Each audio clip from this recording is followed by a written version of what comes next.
And what is going on, everybody? It is Chris Akin back once again for another edition of Chris Akin Presents, the live version. And looks like Erik Ferentinos grew some hair really quickly and gained a couple of pounds. And actually, joining me tonight, Erik is actually out being a rock star tonight. He and Stephen Piercy are out at the Criss Angel birthday show tonight, playing a special set with him, but they both will check in with us here in about 10 minutes. They'll be checking in with us to just give us a rundown on what they're doing tonight. So in Erik's place will be from the Seth Williams show with Mike Jaselka. Not Mike Jaselka, it's Seth Williams. Seth, how are you, man? Hey, how you doing, man? Good. That's a kind of a lame excuse, doing a show with Criss Angel and Stephen Piercy. Kind of lame, dude, to be honest with you. Couldn't come up with anything better than that. Yeah, every time you go to Vegas, the first 20 billboards you see are Criss Angel. But yeah, you should leave that behind to come and do this show with us for 53 people that are watching or whatever. I went out to Vegas back in like August, and I remember I wanted to go see Criss Angel so bad. But, because I'm poor, I can't afford stuff like that. And so I just looked with admiration of this, the theater and all that. It looks like an amazing time. I can only imagine what it's like there tonight. Oh, it's good. I cannot even imagine that you're bringing in basically Stephen Piercy and Rat to do Rat tunes for your party. Right. That's got to be nice. That's got to be a fun time. So, but yeah, they're out there, but that doesn't mean that we're going to have a lame show, because we're absolutely going to have a good show tonight. Although it has been just a clusterfuck trying to get this thing organized tonight, man. You swore. I'm not used to that. So I'm not allowed to swear on the show? You can absolutely drop F-bombs on this one. Hey. This is a swearing positive show. But yeah, this show tonight, originally a week ago, it was going to be us with Dez and Jesse Money, Eddie Money's kids, because they have a Christmas song called whatever it's called, Everybody Loves Christmas. And I was all pumped up for it. I think Jesse Money is smoking hot. Yes. So I definitely wanted to see her in person. Yeah. And I think Dez's music is good. And I think the song is good. And one of my biggest influences in my rock and roll life is their dad, Eddie Money. Dude, he was, I'll say this real quick. He was the first artist that I played on MMS when I started there.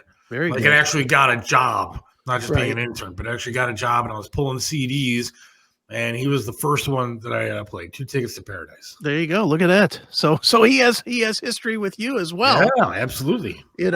And I have history with him going back to my mom took me to see Eddie Money.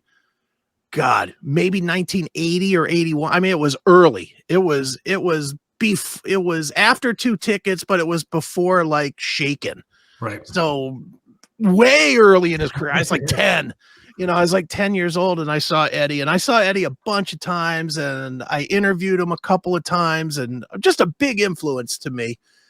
And I'll be honest, I never watched the show, though. They had that reality show in 2018 and 19, Real Money. Yeah. Never watched it, not one time, until like a week ago, because I didn't want the show to ruin them the way that the Osbournes ruined Ozzy for me. Yep. With the Osbourne, I loved Ozzy back in the day. Yeah. It was kind of a disaster. Yeah. Then I watched the Osbournes, and I see him as an ass clown falling into a koi pond pool and shit. And I was like, oh my God. Now, do you think that was for the camera, or you think he was just a jackass? I think both, because I've met him and he is kind of a goof. Yeah. But he, regardless of if it was a goof or not, it took that stigma away and made him goofy. Yeah. And more than anything, I did not want that to happen to me about a band that I literally grew up with which was Eddie Money. So I didn't watch the show until literally I got the interview set up. Right. And then I watched the show, and I absolutely fell in love with the show. The show is fantastic. It's just called Real Money. Oh my God, it is hysterical. And some of it is scripted, and I know that. But it's really fun to watch, and it's really about the girl. It's really about Jess. I'm not gonna lie, man. When you told me that we were going to talk to them tonight, I did limited research, and by research I mean I pulled up her picture on Google, and then I hit images, and then I just scrolled through everything. Because she is smoking hot. She is hot, man. I mean, she's smoking hot, and I definitely that is obviously a lure for me. But just to be able to talk to them about their dad and stuff, that to me exciting as all get out. So I was all pumped up for this interview. And then last week I got hit up and they were like, "Hey, do you want to interview Seether?" And I was like, "Yeah, that'd be great." Hell yeah.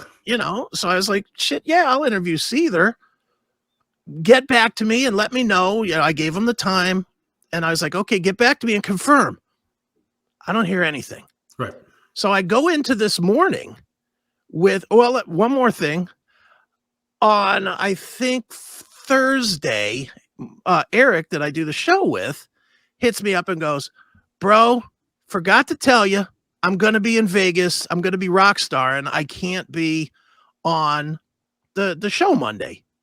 And I was like, "Okay, I can live with that, because I've got the monies coming on and potentially Seether coming on." I was like, "Okay, I can wing this shit." So fine. So we get to this morning, and this morning Erik hits me up and says, "I'm going to be on.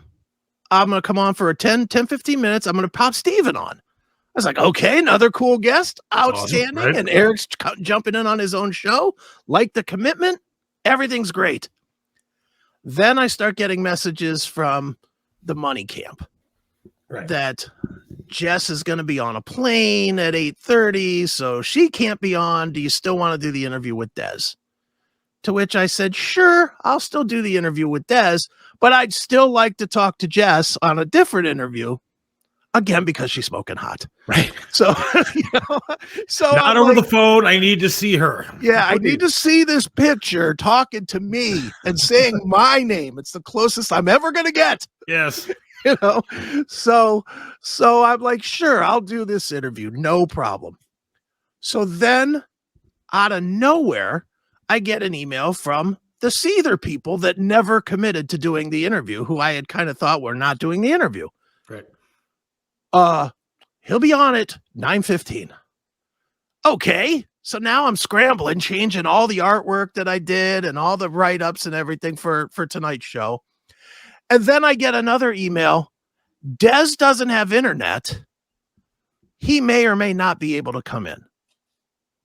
No, okay. All right. So then, literally, as your show was ending right at 7:00, I got yet another email that said, "Yeah, Des still doesn't have internet. We're going to have to reschedule that. Can you do it Wednesday?" So it's just been one of those days. I have been scheduling this damn show tonight for 2 weeks. Well, now it's finally here, and we get what we get, right? Yeah, and I'm happy to do it. I'm happy to have you on so that we can, aside from just having a body here to ask a couple of questions to these guests, I definitely want to share, whatever, just brought your show onto the network, onto the CMS network. Yes, you did. So we won't talk about it now, but we'll get there when we have some free time here. We'll get there and we'll discuss your show and what your show is about and when people can watch and participate and everything. So we will get to all that. We'll talk through some of that stuff.